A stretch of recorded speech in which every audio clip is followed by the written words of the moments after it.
స్వామివారికి శుక్రవారం మాత్రమే అభిషేకం చేయడంలో ఏమైనా ప్రత్యేకత ఏమన్నా స్వామి? వారంలో ఒకరోజు చేయాలి, అది శుక్రవారంగా చేస్తున్నాం. అంటే కొన్ని ఆలయాల్లో మంగళవారం చేస్తారు, సోమవారం చేస్తారు, శని, అంటే ఈ ఆలయానికి ప్రత్యేకంగా అంటే శుక్రవారం చేయడం వల్ల ప్రత్యేకత ఏముంది? ఆగమాల్లో శుక్రవారం చేయాలనే ఉందా, లేదు మామూలుగా మనము ఆలయ నిబంధనలు లేకుంటే మన సౌకర్యం కొద్దీ పూర్వకాలం నుంచి ఏమన్నా ఆ రకంగా ఏమన్నా ఫిక్స్ చేశారా? వారంలో ఒకరోజు స్వామివారికి అభిషేకం చేయాలి. అభిషేకం చేయాలంటే స్వామివారికి చాలా పెద్ద కార్యక్రమం. ఎందుకంటే స్వామివారు ధరించి ఉన్న తిరువాభరణాలన్నీ తీసేయాలి, పచ్చకర్పూర నామం తీసేయాలి, తర్వాత స్వామివారికి ఒళ్ళంతా పునుగు తైలకాపు చేయాలి, తర్వాత స్వామివారికి అభిషేకం చేయాలి. అభిషేకం చేసిన తర్వాత తిరిగి స్వామివారికి అలంకారం చేయాలి, తిరువాభరణాలన్నీ పెట్టాలి. ఇవంతా కూడా ఎక్కువ కాలం తీసుకునేది కాబట్టి వారంలో ఒకరోజు మాత్రం అభిషేకం పెట్టుకున్నాం. ఇందులో శుక్రవారం అనేది మహాలక్ష్మికి ప్రత్యేకమైనది. స్వామివారి వక్షస్థలంలో అమ్మవారు వ్యూహలక్ష్మి అనే ఒక ప్రత్యేకమైన రూపంలో ఉంటారు. అందుకే ఆయనకు శ్రీనివాసుడు అని పేరు. అందుకే స్వామివారికి ఇక్కడ అమ్మవారి విగ్రహం సపరేట్గా ఎక్కడా లేదు, సన్నది లేదు. స్వామివారిది ఏకబింబం, ఏకబేర అర్చన. ఇక్కడ స్వామివారికి పరివార దేవతలు వీళ్ళంతా కూడా తర్వాత ఏర్పడ్డారు, కానీ స్వామివారు మాత్రం ఎప్పుడు ఏకాంతంగా దుర్గమమైన అరణ్య ప్రాంతంలో ఎవ్వరికీ చేరరాని చోట స్వామివారు వెలిశారు. ఇంకా అది వేరే స్టోరీ ఉంది. కాబట్టి ఇట్లా స్వామివారికి చేసినప్పుడు అమ్మవారికి కూడా చేయాల్సి వస్తుంది. కాబట్టి అది శుక్రవారం నాడే స్వామివారికి కూడా చేస్తే లక్ష్మీప్రదంగా ఉంటుంది.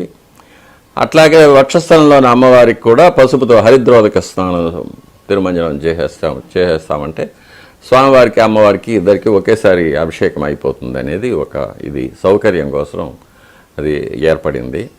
అది మహాలక్ష్మి కటాక్షం కోసం, అది భక్తులు కూడా దర్శనం చేసుకున్న వారందరికీ కూడా లక్ష్మీ కటాక్షం కలుగుతుందని.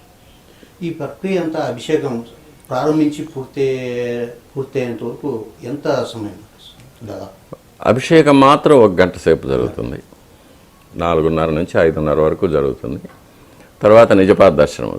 అభిషేకం తర్వాత ఒక 15 నిమిషాలు స్వామివారికి అలంకారం ఉంటుంది. స్వామివారి దివ్యమైన దేహానికి ఉన్న తడినంతా వత్తి తీసిన తర్వాత కొత్త పట్టు ధోవతి, పట్టు ఉత్తరీయం, శిరోవస్త్రం, తలకు శిరోవస్త్రం కట్టి స్వామివారికి నడుములో నాగాభరణం, వడ్డాణం, స్వర్ణయజ్ఞోపవీతం అంతా అలంకారం చేసి స్వామివారి ముఖబింబంలో పచ్చకర్పూర ధూళి, నీర్కాపు అని పల్చగా పూసిన తర్వాత స్వామివారికి వెన్న నైవేద్యం అవుతుంది. నవనీతం నైవేద్యం చేసిన తర్వాత పచ్చకర్పూరంతో హారతి చేస్తాం. దాని తర్వాత నిజపాద దర్శనం అయిపోయిన తర్వాత స్వామివారికి అలంకారం జరుగుతుంది. దీన్ని సమర్పణ అంటారు. ఇది తలుపులు వేసేసి చేస్తాం. సమర్పణ 1 గంట సేపు పడుతుంది. ఎందుకంటే స్వామివారికి ముందు తిరువణకాపు చేయాలి. దాదాపు ఒక 750 గ్రాముల పచ్చకర్పూరాన్ని ధూళిగా చేసి దాంతో అట్లా డ్రై పౌడర్ స్వామివారి ముఖబింబంలో వేస్తే అది నామంలాగా అంటుకుంటుంది.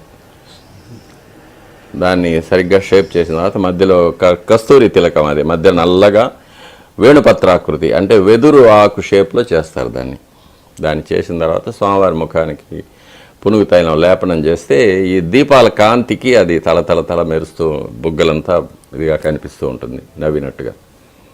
తర్వాత స్వామివారికి వస్త్రాలు సమర్పణ చేసి తిరువాభరణాలు సమర్పణ చేస్తాం. తిరువాభరణాలు సమర్పణ చేసేటప్పుడు ఒక పర్టికులర్ ఆర్డర్ ఉంటుంది. ఫస్ట్ నడుములో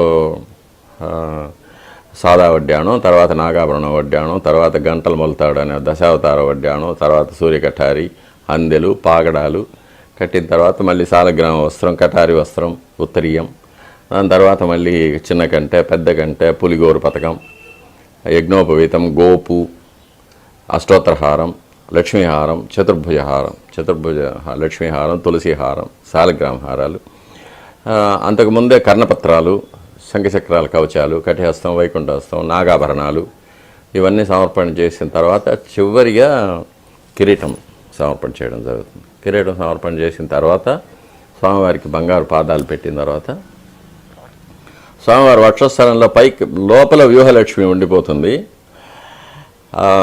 బంగారుతో చేసిన అమ్మవారి పథకం ఒకటి ఉంటుంది, పెద్ద పథకం. ఆ అమ్మవారి పథకానికి మళ్ళీ అభిషేకం చేస్తాం. అభిషేకం చేసి కొత్త పట్టు వస్త్రం కట్టి స్వామివారి మెడలో అలంకరించిన తర్వాత స్వామివారికి మళ్ళీ అప్పుడు నవనీతం ఆరగింపు చేసి కర్పూర హారతి చేస్తాం. తర్వాత ఇంకా తోమాల సేవ తర్వాత అర్చన, తర్వాత నైవేద్యం, శాతముర అవన్నీ జరుగుతాయి. ఇవి శుక్రవారం నాడు జరిగే కైంకర్యాలు. ఇవి అలంకారం 1 గంట సేపు పడుతుంది.